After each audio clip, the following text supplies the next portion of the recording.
va parler donc d'un défi plutôt économique aujourd'hui, et je me tourne vers Emmanuel François pour parler un peu des silotages des écosystèmes, de l'appropriation des données et des questions qui sont posées sur la répartition de la valeur et la mise en place de nouveaux modèles économiques qui sont induits par ces écosystèmes numériques.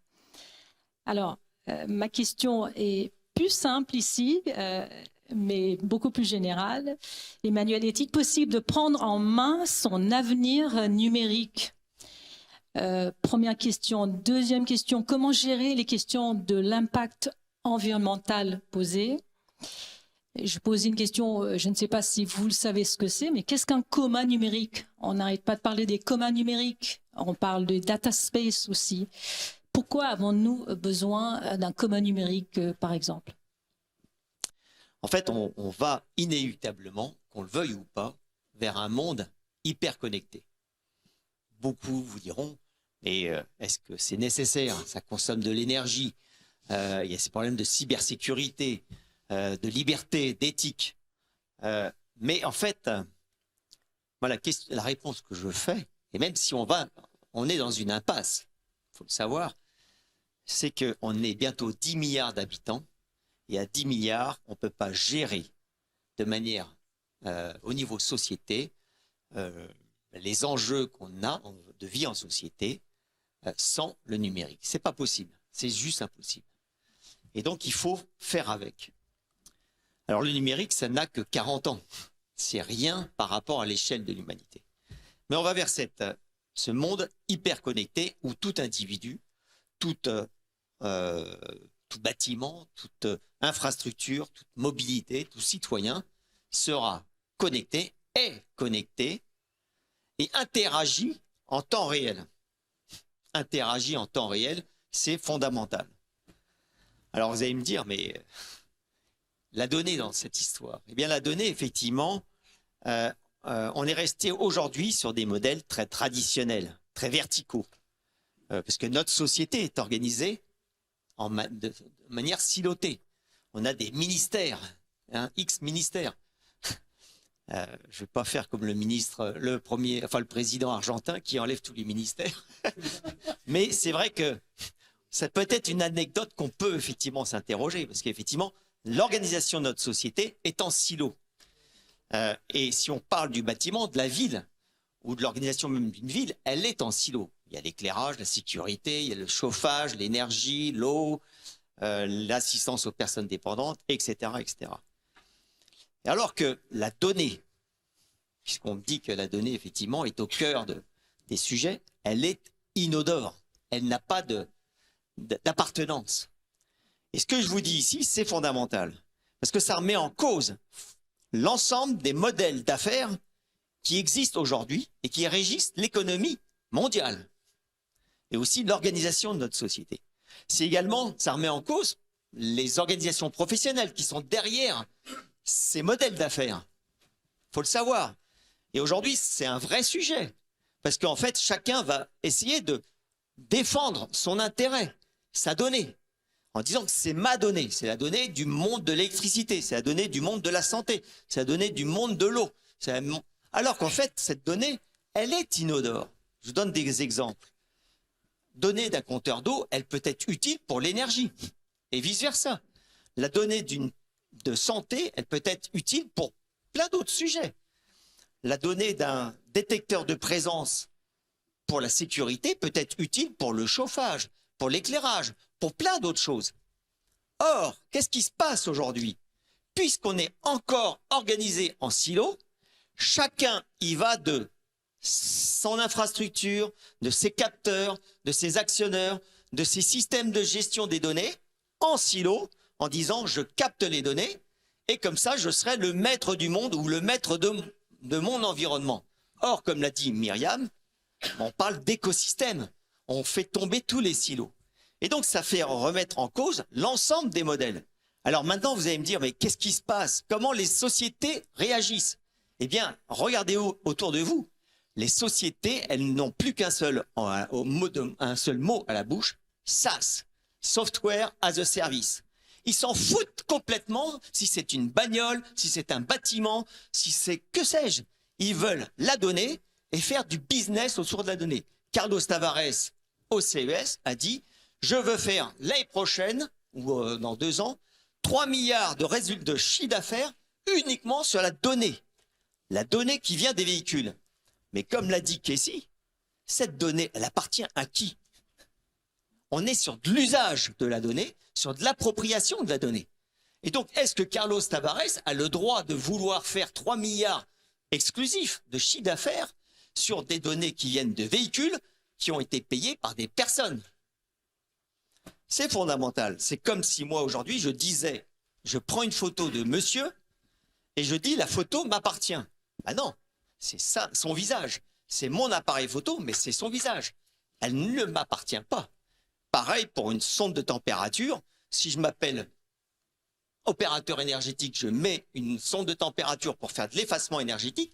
Est-ce que cette donnée m'appartient? Bien sûr, j'ai payé la sonde de température, mais cette sonde de température, elle est dans un espace. Cet espace, il ne m'appartient pas. Et il y a quelqu'un qui y vit et qui vit. Et qui donc, la donnée, elle est liée à cette personne. Et donc, forcément, on ne peut pas imaginer que cette donnée, elle appartienne à une seule personne, comme le dit Casey. La donnée, il n'y a pas de propriété de la donnée, c'est très complexe. Et donc, il faut aller vers d'autres modèles autour du partage de la donnée et des modèles de partage de la valeur sur l'usage de la donnée. Alors, ce que je viens de vous dire, c'est une vraie révolution. C'est une vraie révolution. Et c'est pour ça que j'ai quitté l'ancienne organisation où j'étais, parce que j'ai compris que je me heurtais à de grands lobbies qui ne voulaient surtout pas que la donnée soit partagée. Je ne dis pas qu'on la partage gratuitement, mais même gratuitement, ils ne voulaient pas. Ou ils étaient plutôt opposés. Néanmoins, je dis aujourd'hui, c'est inexorable. Pour 3 raisons. Premièrement, économiquement. On va pas, effectivement, ça coûte trop cher de multiplier le nombre d'équipements, le nombre d'infrastructures. Donc, effectivement, il faut aller vers une mutualisation des infrastructures, des équipements, pour avoir une donnée qui va être utilisée par l'ensemble des acteurs intéressés. Un enjeu environnemental. Et là, alors là, il n'y a pas photo et c'est juste impossible. Je vous donne un exemple. Si dans chaque pièce de chaque bâtiment, on met 3 détecteurs de présence, un pour l'éclairage, un pour la sécurité, un pour le chauffage, et qu'on multiplie ça par le nombre de pièces qu'il y a dans le monde entier, eh ben c'est juste impossible. On ne pourra pas, on n'aura pas de ressources pour le faire. Et c'est juste un exemple. Parce que je vous donne le détecteur de présence, c'est les sondes de température, c'est tout. Et donc on voit bien qu'aujourd'hui, il y a un problème de ressources environnementales. Enfin, il y a une problématique organisationnelle et juridique, puisqu'en fait, on a de la donnée, mais qui va gérer cette donnée? Quelle organisation? Certains vous diront, moi, région d'Île-de-France, je suis la meilleure placée pour gérer la donnée de tous les citoyens. Je vous dis ça parce que c'était effectivement une discussion que j'avais eue. Et je dis, mais attendez, demain, si la région Île-de-France change de bord politique, et alors, qu'est-ce qu'on fait? Ah, bah écoutez, non, mais c'est une organisation externe. Mais je dis non. Donc on voit bien qu'on a un vrai enjeu. Et à l'échelle d'un bâtiment, à l'échelle d'un quartier, à l'échelle d'une ville, on a ce même enjeu. Qui va gérer les données communes? Et quel cadre juridique? La porte est ouverte et en fait, il faut réécrire l'histoire. Il faut réécrire l'histoire et cette histoire, elle commence il y a 5000 ans. Vous allez me dire, qu'est-ce qu'il dit là? Eh bien oui, il y a 5000 ans, on a inventé l'écriture. Et c'est la société dans laquelle on vit encore, la société de l'écriture, du dogme de l'écrit, qui a donné la démocratie, le droit, les mathématiques, les modèles économiques qu'on a aujourd'hui. Une société qui est plutôt bien organisée, assez figée et bien régulée. Bien entendu, je fais une parenthèse tout de suite, c'est aussi même les religions qui sont là, les religions de l'écrit qui sont un ciment de notre société. Or, aujourd'hui, on est dans un monde de l'instantanéité, un monde de la fluide, où effectivement, ce qui est écrit ou ce qui est dit aujourd'hui, à l'instant, peut changer. En fait, c'est le monde du numérique. Et c'est complètement différent. C'est un autre monde. Et donc, il faut changer complètement les modèles autour de cette révolution civilisationnelle qu'on est en train de vivre. Donc, 40 ans, l'histoire du numérique, par rapport à 5000 ans, c'est juste rien. Et c'est juste rien par rapport à ce qui nous attend demain. Et donc, il faut oser dire que le système tel qu'il est aujourd'hui n'est peut-être pas le système que nous, citoyens du monde, nous souhaitons. Et je vais vous dire pourquoi. Pourquoi? Parce qu'en fait, on voit bien qu'aujourd'hui, on est dans une impasse autour de cette gouvernance des données, autour de l'utilisation des données. Il faut effectivement renverser la table, avoir un changement à 180 degrés. Et je vous donne des exemples très concis. Et vous allez me dire, mais il exagère. Parce qu'en fait, en France, je pense qu'on a mis les choses à l'envers sur notamment la numérisation du bâtiment. On a demandé à tous les acteurs de services d'apporter leur propre infrastructure numérique, quand je dis on, c'est le gouvernement, l'État, pour connecter leurs équipements. Les compteurs électriques, le compteur d'eau, compteur de gaz, l'ascenseur, les systèmes de supervision, de sécurité, de vidéosurveillance. Chacun, même maintenant, c'est les bandes de recharge. Chacun y va de son équipement avec sa connectivité. Et la semaine dernière, le décret sur les thermostats, qui encourage les thermostats connectés. Mais il faut arrêter, excusez-moi, les conneries.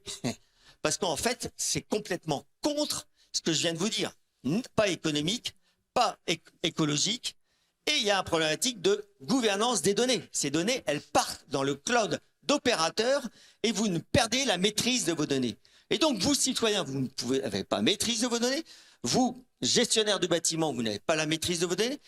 Vous, collectivités, vous n'avez pas la maîtrise de vos données. Vous, entreprises, vous n'avez pas la maîtrise des données. Il faut faire à l'envers.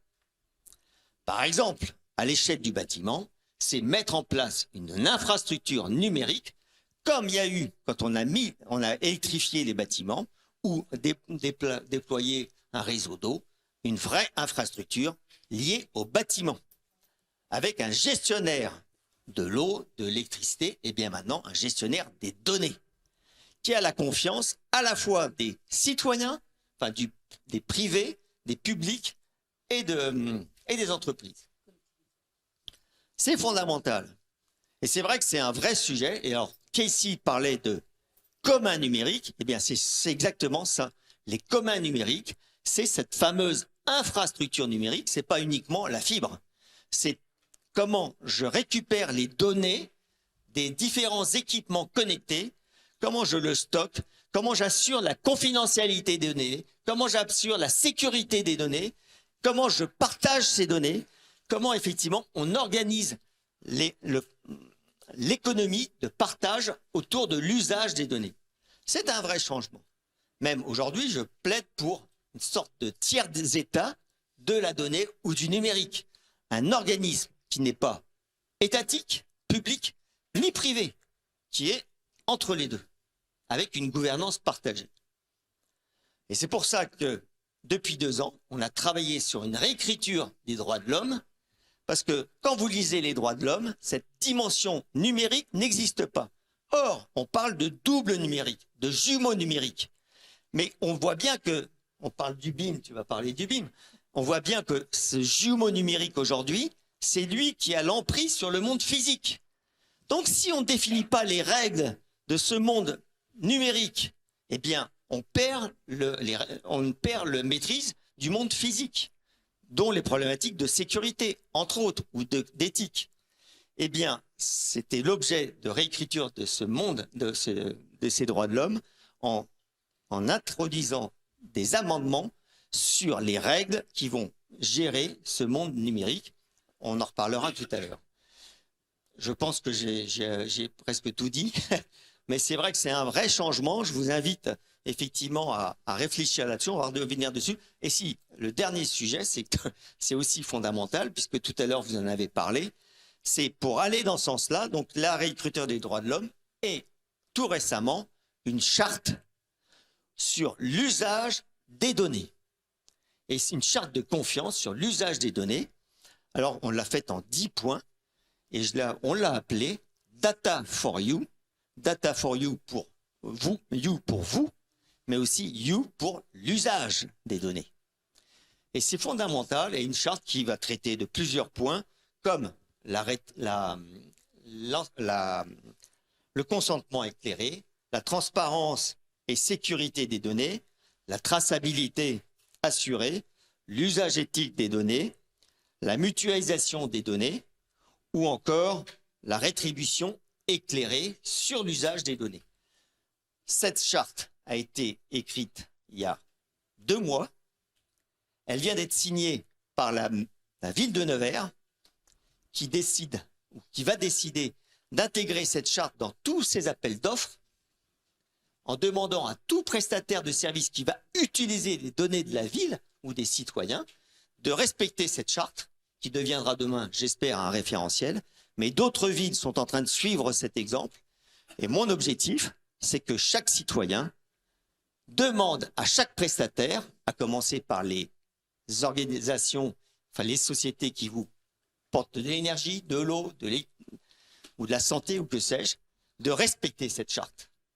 Pour moi, c'est fondamental et ça permettra, si vous voulez, d'aller vers justement un numérique beaucoup plus responsable et des citoyens qui seront éclairés et qui auront confiance dans un numérique. Merci.